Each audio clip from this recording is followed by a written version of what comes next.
Blame. Blame is something that we are going to be discussing today. It might be a little bit different than what you're expecting, but I think overall, you guys are going to get a lot out of this video. So not only do I teach about day trading technicals and price action and all that sort of fun stuff, but I believe that that's a very small portion of being a day trader or any trader in general, and a lot has to do with self-work and working on yourself and seeing things correctly, so to speak. And what I want to talk about is blame. I find that a lot of people need to start shifting the blame where it properly belongs. So I think just to give a little bit of context, I'll use an example that I have used before, but I think it's a good one. Let's talk about politicians, okay? Now, personally, I don't fault politicians at all. Politicians are essentially, they're pigs, right? I'm sure we can all agree. Maybe at the beginning when they first started out in their political path, they wanted to do some good in the community, but then over time they become compromised, reaching higher levels of political office. And that's obviously an issue. So when they get to a certain point where they can actually implement some sort of, make legislation and do legislative changes. And I mean, look at the last three and a half years, for example, right? There's a massive overreach of politicians in government right now. I don't think there'd be too many people out there that would disagree. And if you disagree with that, you're crazy. You want to be a communist is basically what you want. And communism does not work. There's a reason why people flee communist countries.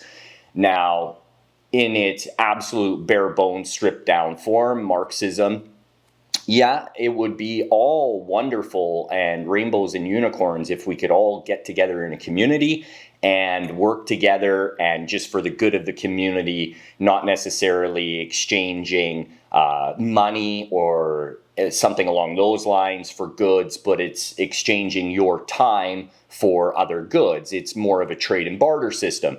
But that's in a rainbow and unicorn type of situation. It does not work because why? Because there's always greed. There's always one person that'll fuck it up, period. And one will grow into 5, will grow into 100, will grow into 100,000 real quick. So I know I digress a little bit here, but I want to put that out there. Well, look at it this way. Okay, we'll take the word pig, the actual animal of a pig. Do you fault a pig for rolling in the mud? Like, would you get mad at a pig if they rolled in the mud?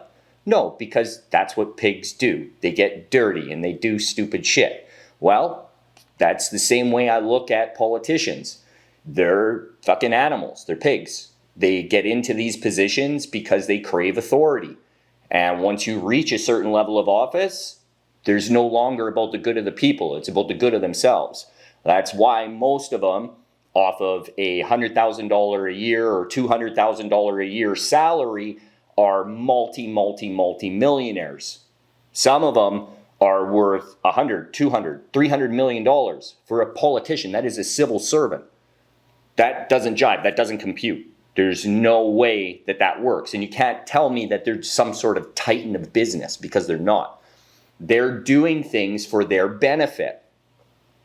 And that's why I don't blame a politician, because pigs are pigs. Pigs will roll around in the mud. So, talking about blame, who do I blame? The concept of this video is shifting the blame. Let's shift the blame to where it properly belongs. And it's a major problem out there that a lot of people have. They want to blame the first thing that comes in their way. The first level of resistance is what they want to blame.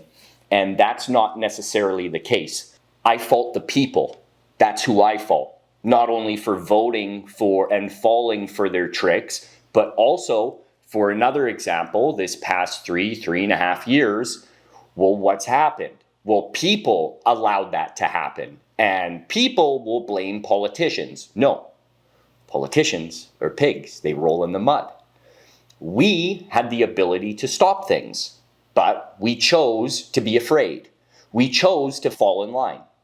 We chose to do what they said to do and obey, even though the majority of people disagreed. Okay, now there's a lot of people that agreed with what happened. And to me, I cannot relate to those types of people. I personally want freedom. If you've watched any of my other Fallout Shelter podcasts, it is a topic that comes up a lot. It is freedom. The ultimate goal is freedom.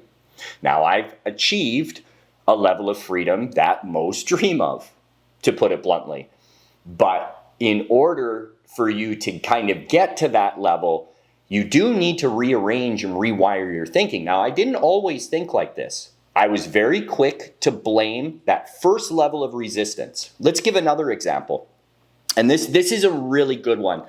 And for those of you that have watched previous videos, you'll remember episode number 7. I believe it was episode number 7, where I talked about David Menzies getting arrested and everything else. And that cop, if I had one wish, I would throw the book at him and make sure he never had a gun or a badge again.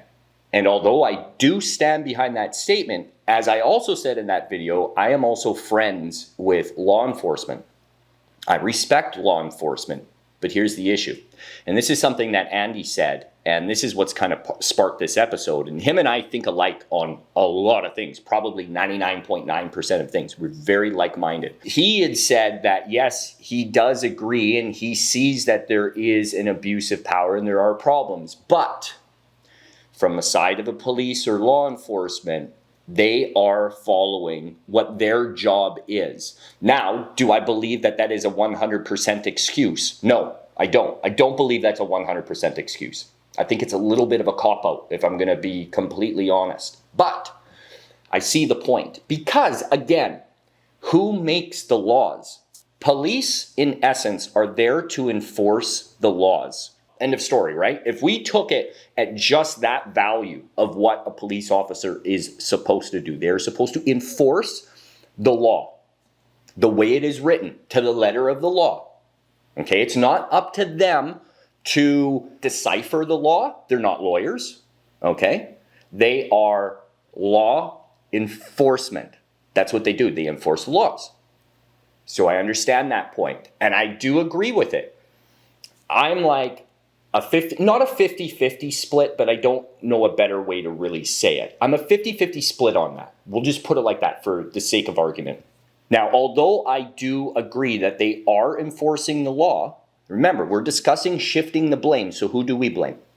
Well, this is where we need to start taking accountability for the people that we are electing into these positions. Now, if there are positions that are drawing up law and writing new legislation that are not voted in, then we need to start speaking up and doing something about that, don't we?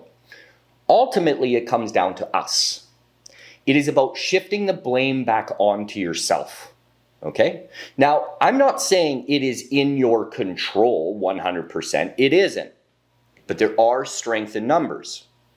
Now, I'm not having some sort of wild call to violence, but what I am doing is trying to rally people to bring them together.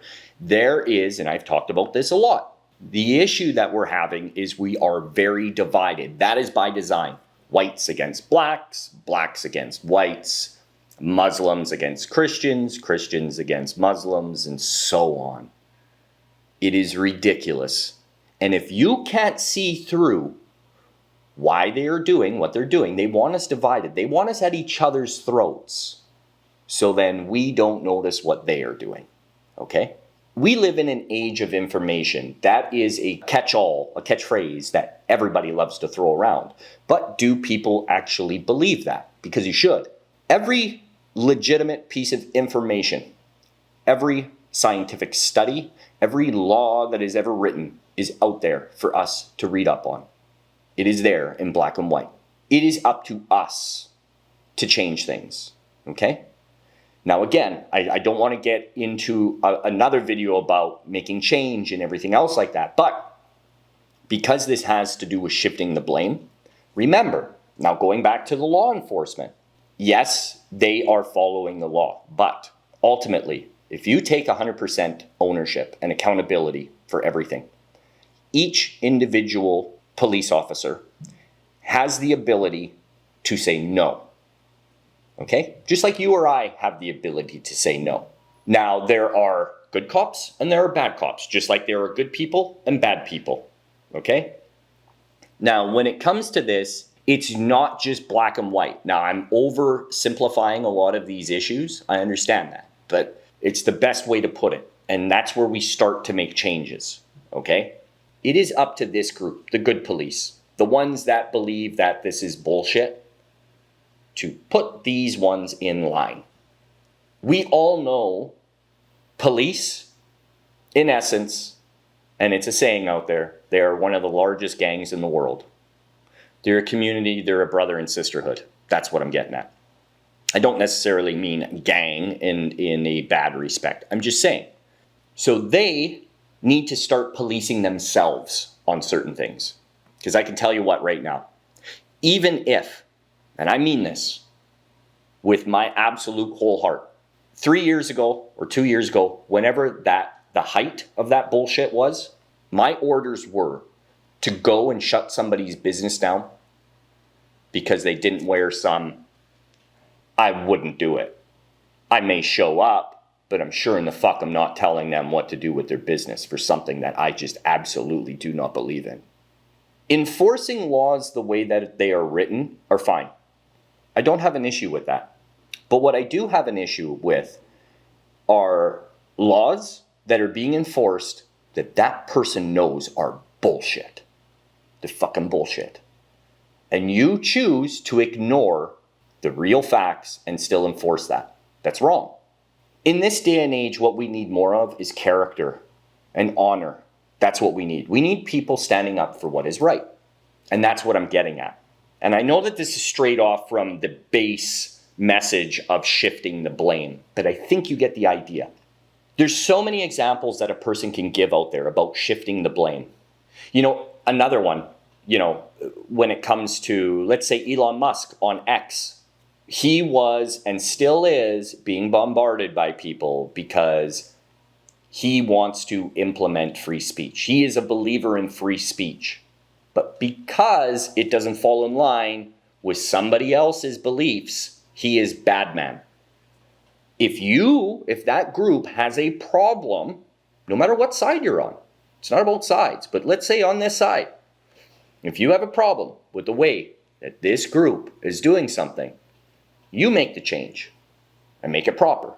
But what we need to start doing is stop being at each other's throats. And I've said this message 1,000 times. Direct the blame where it actually belongs. And we need to all get together because one person can't do it. Now, one person backed by tens of thousands, hundreds of thousands, millions, yeah, that's where change happens. And that's where we can actually shift the blame. And it's important to understand that we do need to start shifting the blame because we are blaming the wrong people. What we need to start doing is start looking in the mirror and blaming ourselves for what's happened. And that's where we make the change. Shift the blame, look in the fucking mirror, because that's where the problem is. Adios.